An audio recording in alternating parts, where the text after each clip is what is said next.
Friends, हम लोग previous years के पेपर स्टडी कर रहे थे। उसी सीरीज़ में आज हम सीटेट का 2018 का पेपर 1 देखेंगे। फ्रेंड्स, प्रीवियस ईयर्स के पेपर स्टडी करना बहुत ज़रूरी है। मैं बार बार बताती हूँ, क्योंकि प्रीवियस ईयर्स के पेपर स्टडी करने से एक तो आपका रिवीजन हो जाता है, दूसरा आपको क्वेश्चंस का पैटर्न पता लग जाता है, और तीसरा कभी कभी वो क्वेश्चंस रिपीट भी हो जाते हैं, उसका बेनिफिट भी आपको मिल जाता है। तो आज हम देखेंगे सीटेट का 2018 का पेपर 1 पार्ट 1, बाल विकास और शिक्षा शास्त्र। तो इसमें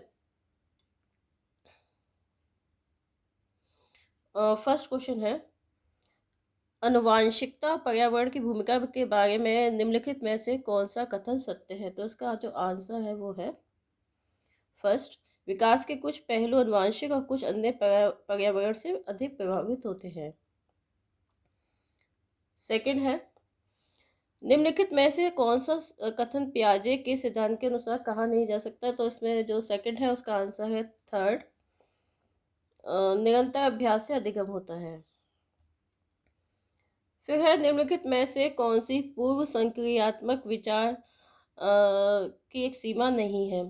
थर्ड का आंसर है आपका सेकंड, प्रतीकात्मक विचार का विकास। फिर है फोर्थ है, यह समय बिताने का एक सुखद तरीका है के अलावा निम्नलिखित कारणों से खेल युवा बच्चों के विकास में एक महत्वपूर्ण भूमिका निभाता है। ठीक है। फिर है, निम्नलिखित में से कौन सा प्रश्न बच्चों को गंभीर रूप से सोचने के लिए आमंत्रित करता है। तो विभिन्न तरीकों से हम इसे कैसे हल कर सकते हैं।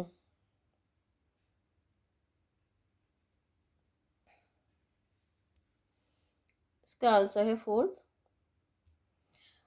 फिर है, निम्नलिखित में से कौन सा विकल्प प्रगतिशील शिक्षा का सबसे अच्छा वर्णन करता है। तो सिक्स का है फर्स्ट, करके सीखना, परियोजना विधि, सहयोग से सीखना।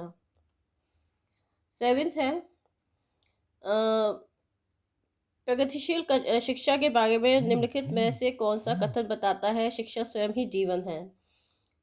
तो इसका आंसर है थर्ड, स्कूलों में शिक्षा सामाजिक और प्राकृतिक दुनिया को प्रतिबिंबित करे। फिर है, कोहलबर्ग के सिद्धांत के योगदान के रूप में निम्नलिखित में से किसे जाना जाता है। तो एट्थ का है, उनके सिद्धांत ने संज्ञानात्मक परिपक्वता और नैतिक परिपक्वता के बीच एक सहयोग का समर्थन किया है। नाइन्थ है, निकटवर्ती विकास का क्षेत्र संवर्धित करता है। उसका आंसर है एक संदर्भ को जिसमें बच्चे सहयोग के सही स्तर के साथ कोई कार्य लगभग स्वयं कर सकते हैं। फिर है, एक उभयलिंगी व्यक्तित्व में आमतौर पर माने गए मर्दाना और स्त्री गुणों का समायोजन होता है। फिर है, 11th है, बच्चे जो है वो ट्यूशन को छोड़कर अन्य सभी के द्वारा लिंग भूमिकाएं ग्रहण करते हैं। 11 का है फोर्थ। नेक्स्ट है, मानकीकृत परीक्षणों की आलोचनाओं में से एक यह है, 12 का है आपका आंसर, 12 का होगा। फर्स्ट आंसर है, ये मुख्य रूप से मुख्य धारा की संस्कृति का प्रतिनिधित्व करते हैं और इसलिए पक्षपाती है। फिर है 13 है, एकाधिक बुद्धिमानी का सिद्धांत कहता है कि बुद्धि कई प्रकार की हो सकती है। फिर है, शिक्षक सीखने के लिए मूल्यांकन और सीखने के मूल्यांकन दोनों का उपयोग कर सकते हैं बच्चों की प्रगति और उपलब्धि स्तर को जानने में। फिर है, निम्नलिखित में से कौन सा सतत और व्यापक मूल्यांकन से संबंधित नहीं है। तो यह है आपका फोर्थ ऑप्शन, यह बच्चों को धीमे, खराब या बुद्धिमान के रूप में चिन्हित करने में उपयोगी होता है। फिर है 16, बच्चों में प्रतिभाशालिता आनुवांशिकता और वातावरण के बीच एक अंतःक्रिया के कारण हो सकती है। तो इसका आंसर है फर्स्ट, 17 है, सामाजिक आर्थिक रूप से वंचित पृष्ठभूमि में आने वाले बच्चों को कक्षा के माहौल की आवश्यकता होती है जो, इसका आंसर है, उन्हें उनके सांस्कृतिक और भाषाई ज्ञान के महत्व देता है तथा उनका उपयोग करता है।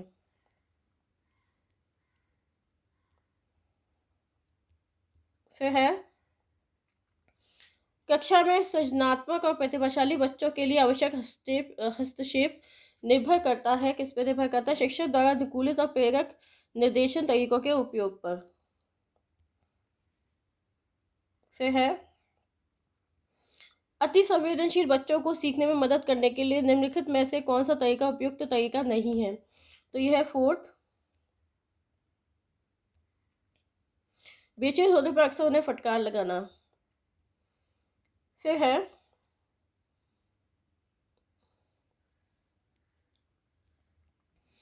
अलग अलग सोच वाले पैटर्न उन बच्चों की पहचान करते हैं जो सृजनात्मक हैं। फिर है 21 है, निम्नलिखित में से कौन सा शिक्षक द्वारा कक्षा में बच्चों के लिए समस्या हल करने के तरीके का वर्णन नहीं कर सकता?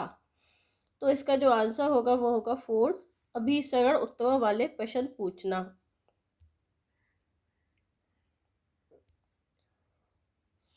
निम्नलिखित में से कौन सा एक संवेग है? तो इसका आंसर है डर। फिर एक 3 साल का बच्चा बताता है कि दूध बूथ पर एक मशीन द्वारा दूध का उत्पादन होता है। निम्नलिखित में से कौन सा बच्चे की समझ का सबसे अच्छा स्पष्टीकरण प्रदान करता है? तो इसका जो आंसर है वो होगा 23 का है, सेकंड। बच्चे का जवाब बूथ से दूध खरीदने के अपने अनुभव पर आधारित है। फिर है 24 है, निम्नलिखित में से कौन सा शिक्षक की भूमिका का सबसे अच्छा वर्णन करता है? तो है, इसका आंसर होगा 4th, आराम के लिए जगह बनाना जहां बच्चे संवाद और पूछताछ के माध्यम से सीखते हैं। फिर है 25 है आपका, निम्नलिखित में से कौन सी कक्षा संबंध शिक्षा को प्रोत्साहित करती है? ये वह कक्षा जिसमें खुली गतिविधि होते हो और विभिन्न प्रकार के बाल साहित्य खुली शेल्फ में रखे हों जो दिन के किसी भी समय प्राप्त किया जा सके। फिर है 26 है, निम्नलिखित में से कौन सा कक्षा में पाठ्य पुस्तकों की भूमिका का सबसे अच्छा वर्णन करता है? तो वो करता है, फर्स्ट है ये, वे कक्षा में उपलब्ध संसाधन और संदर्भ सामग्री में से एक है। फिर है, राष्ट्रीय पाठ्यचर्या फ्रेमवर्क 2005 ने अपनी समझ रचनावाद से प्राप्त की है। कक्षा में बच्चों को प्रेरित समझा जा सकता है यदि वे शिक्षक से स्पष्टीकरण प्राप्त करने के लिए प्रश्न पूछते हैं। फिर है 29 है, निम्नलिखित में से कौन सा बच्चों में अधिगम में सुधार करने के लिए सबसे अधिक उपयुक्त है? तो 29 का है 4, शिक्षक को वास्तविक जीवन स्थितियों पर बच्चों को एक दूसरे के साथ बातचीत करने में मदद करनी चाहिए। लास्ट क्वेश्चन है, अनुशासन जो अधिगम वातावरण में एक महत्वपूर्ण भूमिका निभाता है किस तरह की मदद करता है? तो वो है बच्चों को अपनी कक्षा को विनियमित और मॉनिटर करने के लिए। ये है आपका, इसका आंसर है फर्स्ट। तो फ्रेंड्स, ये था आपका सीटेट 2018 का फर्स्ट पेपर का first part, child development and pedagogy. अभी हम और भी पूरा पेपर सॉल्व करेंगे। आप इस चैनल को सब्सक्राइब कर लें। अगर ये वीडियो पसंद आए तो इसे लाइक ज़रूर करें, अपने फ्रेंड्स के साथ शेयर भी करें।